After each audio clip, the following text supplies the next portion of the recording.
Students welcome to missile classes. जैसे कि student आप सबको पता है कि जैकबॉट ने आप लोगों के लिए क्लास 11 का एग्ज़ाम शेड्यूल जारी कर दिया गया है और आपके पास बहुत ही कम समय है। जैसे कि स्टूडेंट बहुत सारे स्टूडेंट का ये डिमांड है कि सर हम कहाँ से स्टडी करें, तो याद रखें स्टूडेंट इस नंबर पर आप लोग व्हाट्सअप करें 9122288860। इस नंबर पर आप लोग व्हाट्सअप करके व्हाट्सअप के माध्यम से पूछ सकते हैं। यह हमारे टेक्निकल टीम का नंबर है। हमारे भी यहाँ पे एक ऑनलाइन क्लासेस चल रही है जहाँ पे एडिशन आप लोगों को पीडीएफ प्रोवाइड किए जा रहे हैं ओनली फॉर 149 रुपीज़ में, वो भी 100% सिलेक्टेड क्वेश्चन के साथ। एक पेपर में आपको 5 मॉडल सेट दिया जा रहा है। अगर एक पेपर को देखा जाए तो एक सब्जेक्ट में आपको 25 याद। तो बहुत सारे स्टूडेंट जुड़ चुके हैं। अगर आप में से कोई ऐसा स्टूडेंट नहीं है तो इस नंबर पर आप लोग व्हाट्सअप कर सकते हैं, व्हाट्सअप के माध्यम से पूछ सकते हैं। सो गाइज जो आज मैं आपको बताने वाला हूँ वो उसमें देखने वाले हम लोग कि हिंदी इलेक्टिव जो है इसमें आपके पेपर में किस तरह से क्वेश्चन पूछे जाने वाले हैं। सो गाइज तो हूबहू इसी तरह से आपके पेपर में भी क्वेश्चन देखने वाले हैं। तो चलिए हम लोग एक एक करके बिना देर के एडिशन क्वेश्चन की ओर मूव करते हैं। सबसे पहले एडिशन आप जैसे ही हिंदी का पेपर एग्जाम में खोलेंगे तो हमारे सेट में एग्जाम होगी, आप सबको पता है।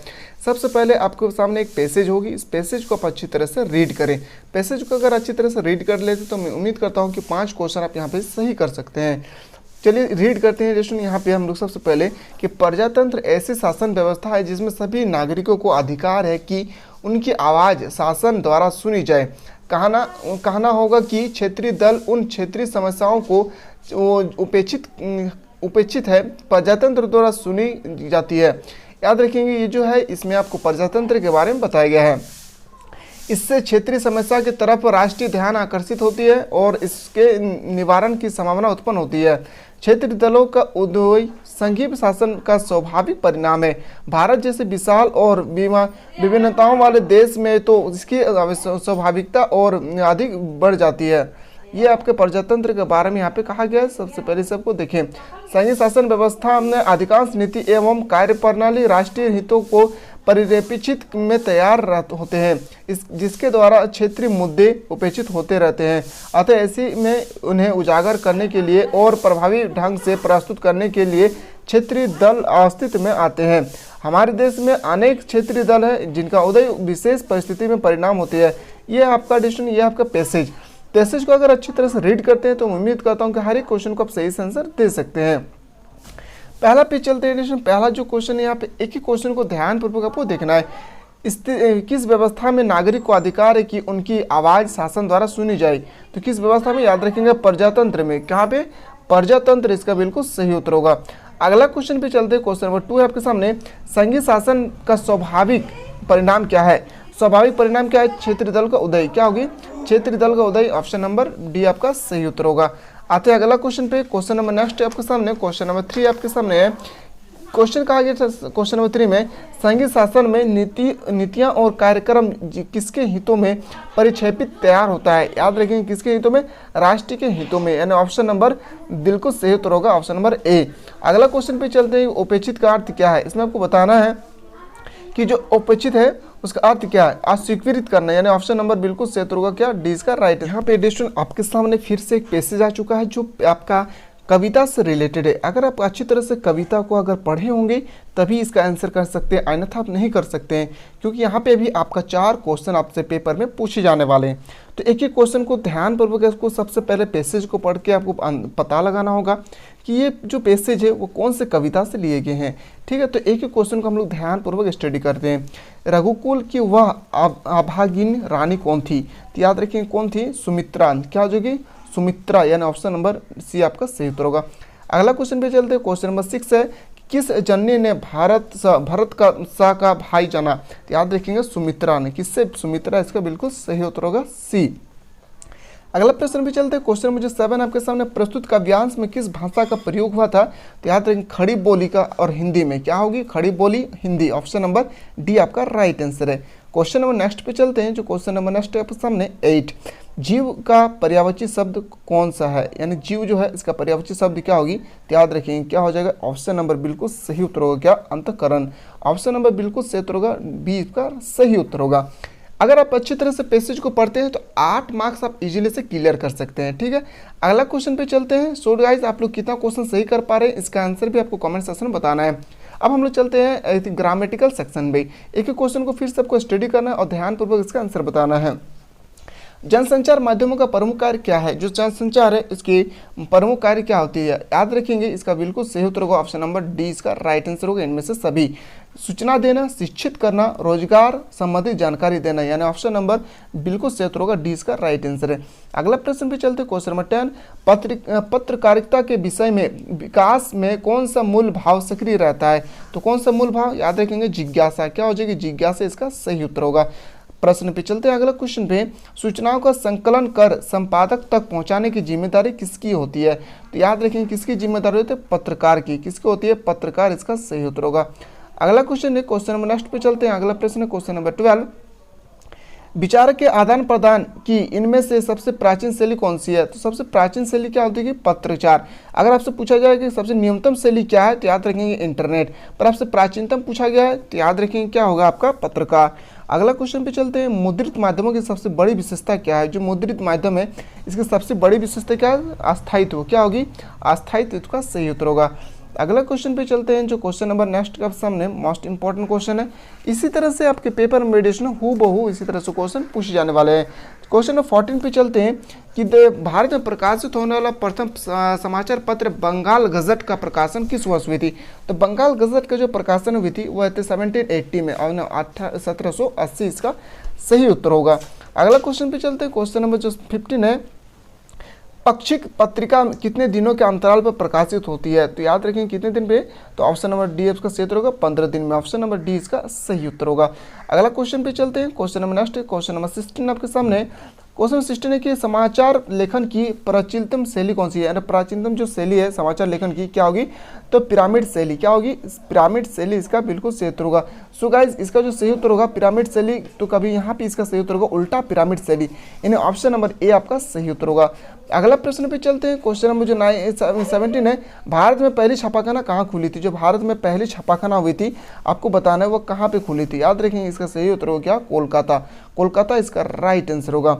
सो गाइस अगला क्वेश्चन पे चलते हैं, कम से कम शब्दों में तत्काल महज सूचना देना पर टेलीविजन समाचार के किस चरण के अंतर्गत आते हैं? तो किस चरण के अंतर्गत आते हैं आपको बताना है। तो याद रखेंगे फ्लैक्स न्यूज। क्या होगी? फ्लैक्स न्यूज, यानी ऑप्शन नंबर बिल्कुल सही उत्तर होगा सी, इसका सही उत्तर होगा। अगला प्रश्न पे चलते हैं, फिर से डेस्टिन यहाँ पे एक पैसेज से रिलेटेड है। आप अगर पैसेज को अच्छी तरह से रीड करते हैं तो इजीली से यहाँ पे क्वेश्चन को आप आसानी से भाषा में कर सकते हैं। तो सबसे पहले आपको यहाँ पे आपको पैसेज को स्टडी करना है। पैसेज को अगर स्टडी कर लेते हैं तो इजीली से आप आंसर को कर सकते हैं। तो सबसे पहले डेस्टिन एग्जाम से पहला पैसेज जितना भी दिया है आपका बुक में सभी को ध्यानपूर्वक पढ़ें। क्वेश्चन 19 में कहा गया कि प्रस्तुत काव्यांश के रचयिता कौन है? तो प्रस्तुत काव्यांश के रचयिता कौन है? याद रखिएगा ऑप्शन नंबर सी आपका सही उत्तर होगा कबीर दास। अगला क्वेश्चन चलते हैं, क्वेश्चन नंबर जो 20 है, यहाँ बालम किसका प्रतीत है? यहाँ जो बालम है इसका क्या किससे प्रतीत है? परात्मा से। क्या होगी? परात्मा, इसका बिल्कुल सही उत्तर होगा ऑप्शन नंबर ए। मूव करते हैं अगला क्वेश्चन पे, क्वेश्चन नंबर जो 21 है, उपयुक्त पंक्तियों में के केंद्र में कौन सा भाव है? यानी उपयुक्त जो पंक्तियाँ इसमें सबसे पहले जो भाव है क्या होगी? तो प्रेम। क्या होगी? भाव, इसका सही उत्तर होगा प्रेम, इसका राइट आंसर है।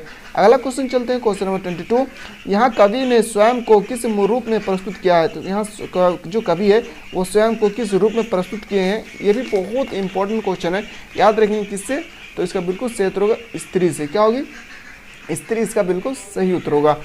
अगला क्वेश्चन पे चलते हैं, जो नेक्स्ट क्वेश्चन है आपके सामने। अगला क्वेश्चन है कि सूरदास किस कवि का किस काव्य परंपरा के कवि थे? जो सूरदास है वो किस काव्य परंपरा के कवि थे? तो याद रखेंगे इसका बिल्कुल सही जो उत्तर होगा कृष्ण काव्य परंपरा, यानी ऑप्शन नंबर बिल्कुल सही उत्तर हो जाएगा ए, इसका राइट आंसर होगा। अब अगले चलते हैं कि गोपियों का अनुसार कृष्ण को कौन प्रिय है? यानी गोपियों का अनुसार जो कृष्ण थे उनका कौन प्रिय थे? तो मुरली। क्या हो जाएगी? मुरली, इसका सही उत्तर होगा option number C. So guys इसी तरह से आप लोग चाहते हैं कि सर हम लोगों को प्रीवियस से रिलेटेड क्वेश्चन करवाई, तो आप लोग कमेंट सेक्शन में बिल्कुल कमेंट करना ना भूले। वीडियो देखने के बाद थोड़ा सा भी अच्छा फील हो तो लाइक करना ना भूले, क्योंकि लेसन आप लोगों के लिए दिन रात मेहनत कर रहे हैं हमारे पूरे टेक्निकल टीम, तो आपकी आप लोग अच्छे अंकों से पास होकर अपने माँ बाप का नाम रोशन कर सके। क्वेश्चन नंबर नेक्स्ट पे चलते हैं। क्वेश्चन नेक्स्ट है कि निम्नलिखित में से कौन सी रचना सूरदास की नहीं है? इसमें आपको बताना है कि कौन सी रचना जो है सूरदास की नहीं है। तो सुजान चरित्र। क्या होगा? सुजान चरित्र, इसका बिल्कुल सही उत्तर होगा। मूव करता है अगला क्वेश्चन पे 26 है, बोरोता बोरो पे निचोर बने नहीं पंक्ति में किस त्यौहार का वर्णन किया गया है? इस पंक्ति में होली त्यौहार के बारे में वर्णन किया गया है। अगला क्वेश्चन पे चलते हैं, पद्माकर किस भाषा के कवि थे? जो पद्माकर है वह किस भाषा के कवि थे? याद रखेंगे, ये भी क्वेश्चन मोस्ट इंपॉर्टेंट है स्टूडेंट, याद रखेंगे। साहित्य ब्रज भाषा, क्या होगी? साहित्य ब्रज भाषा इसका बिल्कुल सही उत्तर होगा। फिर से स्टूडेंट यहाँ पे एक पैसेज आ गया है, अगर पैसेज को अच्छी तरह से स्टडी करते तो पैसेज को स्टडी करने के बाद अगर अच्छी तरह से पैसेज को स्टडी करते तो मैं उम्मीद करता हूँ कि इससे बाहर आपके पेपर में क्वेश्चन नहीं आने वाले हैं। तो सबसे पहले आप जब भी इस क्वेश्चन को बनाए आप लोग पैसेज को ध्यानपूर्वक स्टडी करें कि सारा घर मक्खियों से भिनभिनाता रहा, आंगन की आलगनी पर कई पेबंद लगी, एक गंदी साड़ी टंगी थी, दोनों बड़े लड़कों का वही कहीं पता न था, बाहर कटोरी में मुंशी जी अंधेरे में मुंह को होकर ऐसी निश्चितता से सो रहे थे मानो 1.5 महीने पूर्व मकान किराया नियंत्रण विभाग की क्लर्की में उनकी छटनी नहीं हुई हो, या फिर मानो उन शाम को किसी काम की तलाश में कहीं ना जाना हो। ये आपको बताना है। सबसे पहला जो क्वेश्चन आपके सामने, पहला जो क्वेश्चन यहाँ पे डियर कि प्रस्तुत पंक्तियाँ किस पाठ से ली गई है। अगर आप कहानी को पढ़ें बेहतरीन तरीके से तो आप इजीली से सॉल्व कर सकते हैं। याद रखेंगे दोपहर का भोजन, क्या होगी? दोपहर का भोजन इसका सही उत्तर होगा। अगला क्वेश्चन पे आते हैं कि विभाग की क्लर्की से किसकी छटनी हुई थी? तो विभाग की क्लर्की से किसकी छटनी हुई थी? याद रखेंगे मुंशी चंद्रिका प्रसाद, मुंशी चंद्रिका प्रसाद इसका बिल्कुल सही उत्तर होगा, ऑप्शन नंबर ए। मूव करते हैं अगला क्वेश्चन पे, क्वेश्चन नंबर जो 30 है आपके सामने। क्वेश्चन नंबर 30 पे चलते हैं कि आंगन की अलगनी पर कई पेबंदी लगी, एक गंदी साड़ी टंगी थी, यह किसकी साड़ी की बात की गई थी? याद रखेंगे सिद्धेश्वरी की। किसकी साड़ी की बात की गई थी? सिद्धेश्वरी इसका बिल्कुल सही उत्तर होगा। मूव करते हैं अगला क्वेश्चन पे, क्वेश्चन नंबर 31। प्रस्तुत पंक्तियों के लेखक कौन है? जो प्रस्तुत पंक्तियां हैं इसके लेखक आपको बताना है कौन है। तो प्रस्तुत पंक्ति जो है इसका लेखक जो है बहुत इंपॉर्टेंट क्वेश्चन है। इसी तरह से हर साल आपके पेपर में भी क्वेश्चन पूछे जाने वाले हैं। तो याद रखेंगे इसके लेखक होगा अमरकांत। क्या होगी? अमरकांत। पोएट्री से रिलेटेड क्वेश्चन आपको अच्छी तरह से स्टडी करना है क्योंकि पोएट्री से रिलेटेड 8 मार्क्स के आपके पेपर में क्वेश्चन पूछे जाने वाले। प्रेमचंद का मूल्य नाम क्या था? याद रखेंगे प्रेमचंद थे, उनका मूल्य नाम आपको बताना है, वास्तविक नाम तो धनपत राय। क्या थे? धनपत राय इसका सही उत्तर होगा। अगला क्वेश्चन पे चलते हैं, क्वेश्चन नेक्स्ट है, हामिद किस कहानी के केंद्र पात्र है? हामिद जो है किस कहानी के केंद्र पात्र है? ईदगाह। किसका होगा? ईदगाह इसका सही उत्तर होगा। अगला क्वेश्चन पे चलते हैं, अगला प्रश्न पे चलते हैं 34। टॉर्च बेचने वाले बैंक रचना में टॉर्च किस कंपनी का था? याद रखेंगे टॉर्च की कंपनी थे सूरज छाप टॉर्च, यानी ऑप्शन नंबर सी आपका सही उत्तर होगा। सो गाइस वीडियो देखने के बाद अगर आप लोगों को थोड़ा सा भी हेल्पफुल लगे तो आप लोग लाइक करना ना भूलें, क्योंकि आप लोगों के लाइक से ही हमारा पूरे टेक्निकल टीम मोटिवेट होते हैं और आप लोगों के लिए और इससे इंपॉर्टेंट क्वेश्चन क्रिएट करने की कोशिश करते हैं ताकि एडिशन आप लोग अच्छे अंकों से पास हो सकर और अपने माँ बाप का नाम रोशन कर सके। तो अभी हम लोग जो डिस्कस कर रहे हैं यह 2022 के पेपर के बारे में हम लोग डिस्कस कर रहे हैं। इसी तरह से आप लोग चाहते हैं कि सर 2019 और 2021 का पेपर के बारे में भी हम लोग को डिस्कस करवाइए, तो आप लोग कमेंट सेक्शन में बिल्कुल डिस्कशन कमेंट करना ना भूलें। तो अगला क्वेश्चन पे चलते हैं, जो अगला क्वेश्चन है क्वेश्चन नंबर नेक्स्ट आपके सामने कि टॉर्च बेचने वाले में टॉर्च के प्रतीक के माध्यम में से लेखक किस प्रकार का प्रहार किया था? बहुत इंपॉर्टेंट क्वेश्चन है। याद रखेंगे किस प्रकार के प्रहार किए थे। तो आस्थाओं के बाजीकरण पर, कहाँ पे होगा? आस्थाओं के बाजीकरण इसका बिल्कुल सही उत्तर होगा। धार्मिक पाखंड पर, यानी ऑप्शन नंबर बिल्कुल सही उत्तर होगा, डी इसका राइट आंसर होगा। ऑप्शन नंबर याद रखेंगे डी इसका सही उत्तर होगा। अगला प्रश्न चलते हैं क्वेश्चन नंबर 36। गूंगे कहानी में किसके प्रति समाज में व्याप्त संवेदनशीलता को रेखांकित किया गया है? तो किसके बारे में? तो याद रखेंगे दिव्यांग के बारे में। किसके बारे में? दिव्यांग के बारे में बताया गया था। अंडे के छिलके एकांकी के लेखक कौन है? जो अंडे के छिलके है इसका लेखक कौन होगी? तो याद रखेंगे इसका जो लेखक है वो मोहन राकेश है। कौन है? मोहन राकेश इसका सही उत्तर होगा। अगला क्वेश्चन भी चलते हैं कि अंडे के छिलके किस प्रकार का एकांकी है? तो अंडे के छिलके डेशन वो आपको बताना है कि किस प्रकार के एकांकीय है। इस क्वेश्चन को जो बिल्कुल सही उत्तर होगा पारिवारिक, यानी ऑप्शन नंबर डी आपका सही उत्तर होगा। मूव करते हैं अगला प्रश्न पे, क्वेश्चन नंबर 39। अंडे के छिलके पाठ के आरंभ में अम्मा की तैयार कैसी तस्वीर उभरती है? तो कैसी जो तस्वीर उभरती है? परंपरावादी स्त्री। याद रखेंगे परंपरावादी स्त्री, यानी ऑप्शन नंबर बिल्कुल सही उत्तर होगा, ए इसका राइट आंसर है। मूव करते हैं अगला क्वेश्चन पे कि वीणा कौन सी पुस्तक पढ़ी थी? जो वीणा है वो कौन सी पुस्तक पढ़ी थी? याद रखेंगे चंद्रकांता, यानी ऑप्शन नंबर अभी जो डिस्कस किया हम लोग ऑप्शन नंबर बी इसका सही उत्तर होगा। सो गाइज अभी जो हम लोग डिस्कस किए थे ये आपका 2022 का पेपर है। इसी तरह से आप लोग चाहते हैं कि सर हम लोगों को 2021 और 2019 के पेपर के बारे में भी आप लोग डिस्कस करवाई, तो आप लोग कमेंट सेक्शन में डिस्कशन कमेंट करना ना भूले।